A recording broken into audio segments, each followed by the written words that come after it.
Now that we understand the cells and the rising motion and divergence at the upper level, convergence at the lower level, or vice versa, let's take it a bit further to explain rainfall distribution and the most prominent feature that occupies the whole world in the lower latitudes, like the jet streams at higher latitudes, and that is the intertropical convergence zone. So everything we have done so far assumed symmetry, and trade winds were converging into the low and the hot region on the equator, but now we'll add a few more complications. This is something we already saw, the lapse rate. Maybe we didn't use exactly the same terminology, but we looked at this kind of idea before. It's warm near the surface, gets colder as you go above. So you have so-called dry adiabatic rate at which temperature of the rising air drops at about 10 degrees centigrade per kilometer. So as we said, as air rises, pressure falls, so the air expands and cools. So how fast the temperature drops is the lapse rate. But once you hit the so-called lifting condensation level, then remember the Clausius-Clapeyron, where we said we can increase the vapor pressure either by adding more water vapor or by cooling the temperature. You should stare at that curve as many times as needed to make sure you understand this concept. So there was temperature versus vapor pressure, and we had the exponential curve. And if you take a water parcel that's away from the saturation water vapor pressure curve, you can move towards the curve by reducing the temperature or by increasing vapor pressure, right?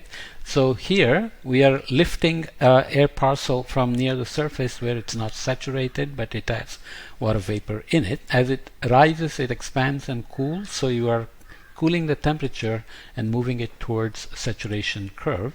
So here is the lifting condensation level, where the temperatures get cold enough, something like 2 degrees centigrade at 3 kilometers, where water within the droplet or the parcel begins to condense. And remember, we defined the parcel as something that is moving so rapidly that it's not mixing with the surrounding environmental air. What happens when the water vapor condenses? The condensational heat is released, so the cooling of the air parcel slows down. If it's dry, then it'll continue to cool as it rises, but then you have to understand where the buoyancy comes from, because if it has to rise, then it has to be lighter than the air that's already there. So if it got very warm, it's getting lighter, and that's why it's rising, and it'll continue to rise till it's lighter than the surrounding air, right? That's buoyancy. So you hit lifting condensation level, and then water vapor begins to modify the rate at which the temperature drops with height. So there you get wet adiabatic lapse rate. So temperature of rising air drops at 5 degrees centigrade per kilometer as opposed to 10 degrees centigrade per kilometer. So the wet adiabat and the dry adiabats are different. Adiabat is still the assumption that the parcel is rising without mixing with the surrounding environmental air. Okay, take those and now put together our picture of the Hadley cell, Ferrel cell, polar cell into this map, which is showing now the winds. So we still have the northeast and southeast trade winds. We still have the subtropical highs, which are changing seasonally. So this is in January and this is in July. This is the northern hemisphere winter, so the sun is to the south. And we have the subtropical highs that are still there.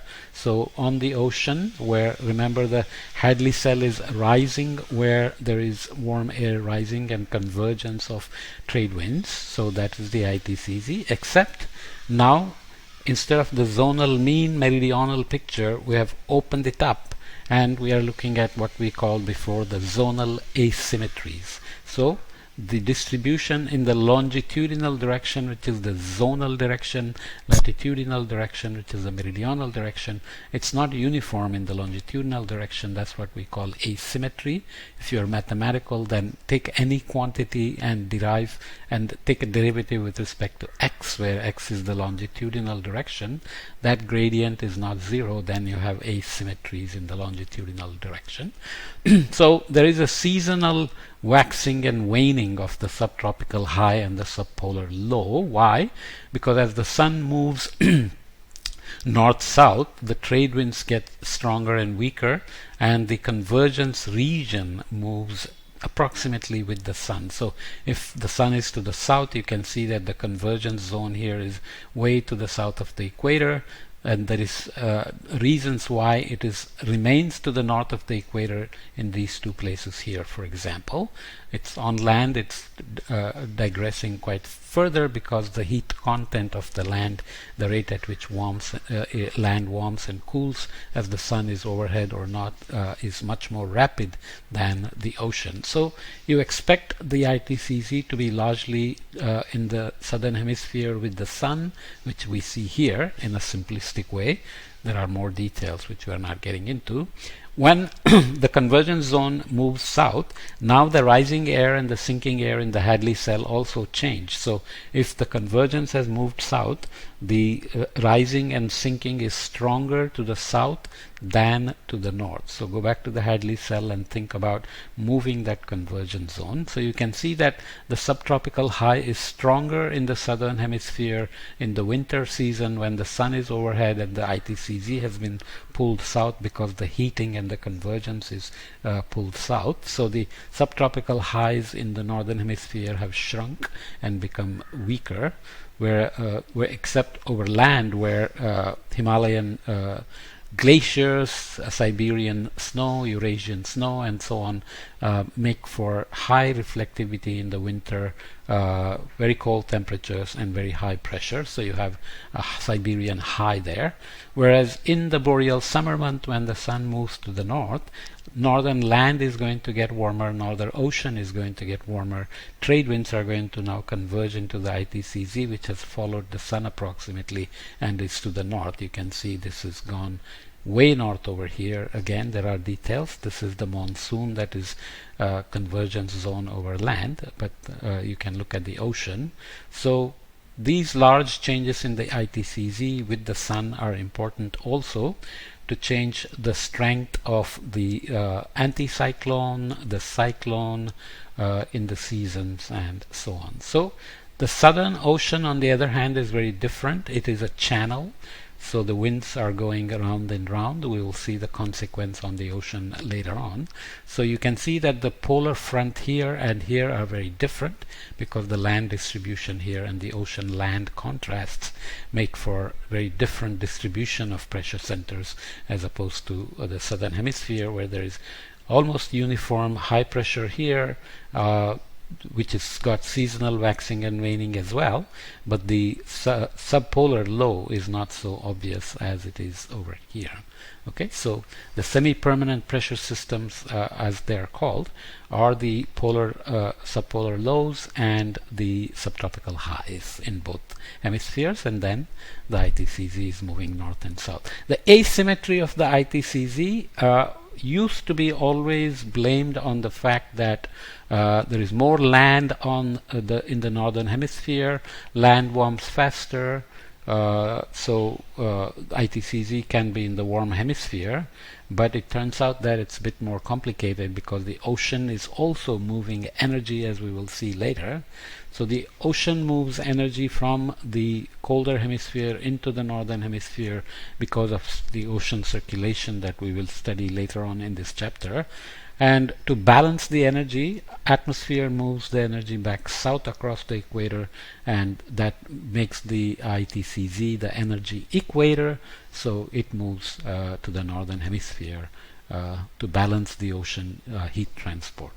If you don't understand it, don't worry about it. Just remember that there is an asymmetry in the ITCZ that is related to energy transport as well. Okay, so you can look at the specific situation over here.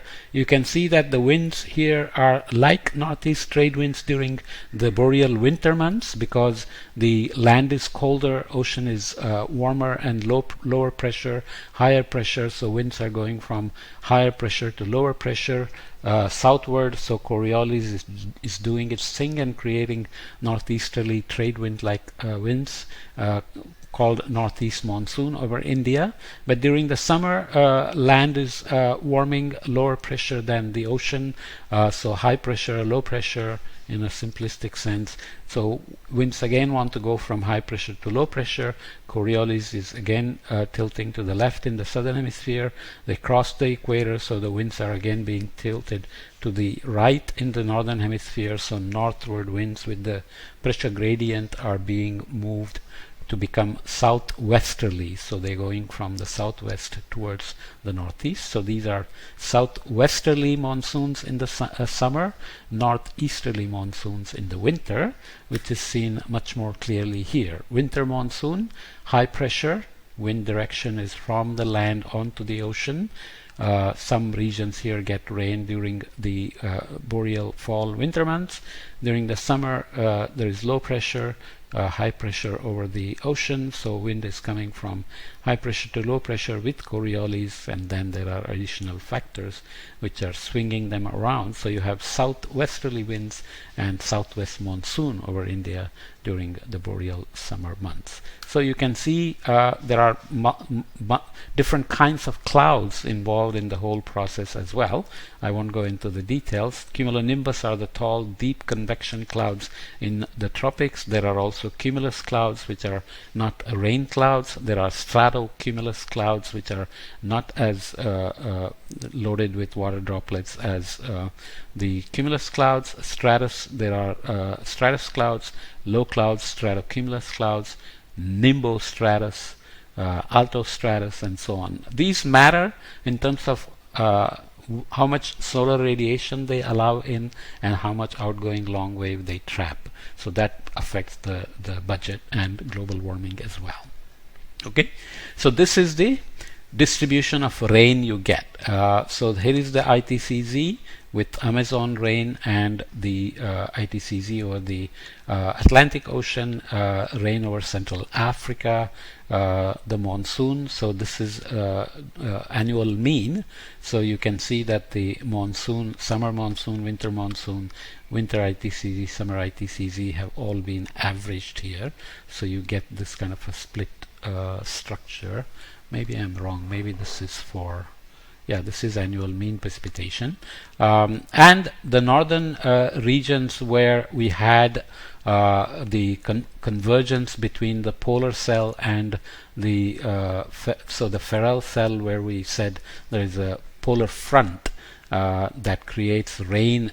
This is the rain here. So this is dynamic ascent, tall, deep convective clouds, whereas this is more of a convergence, rising motion, and the rain due to those kind of processes that are different than the warming and the rising air here. This is forced ascent and or dynamic ascent, and this is kind of forced ascent. Don't worry about the terminology. Okay, so I'll come back and show a nice animation of the seasonal cycle of rainfall, which tells us a lot about how ITCZ and rainfall distribution works. There are a lot of issues involved in terms of scale selections. There are large areas where evaporation happens. That evaporation is being supplied into the convergence zones, and the rainfall is distributed in this thin, narrow ITCZ that is circumglobal. So it's not very easy to explain those dynamic scale selections with just physics. You need a lot of mathematics and other dynamics to explain those. So we will deal with that when we come back. Okay.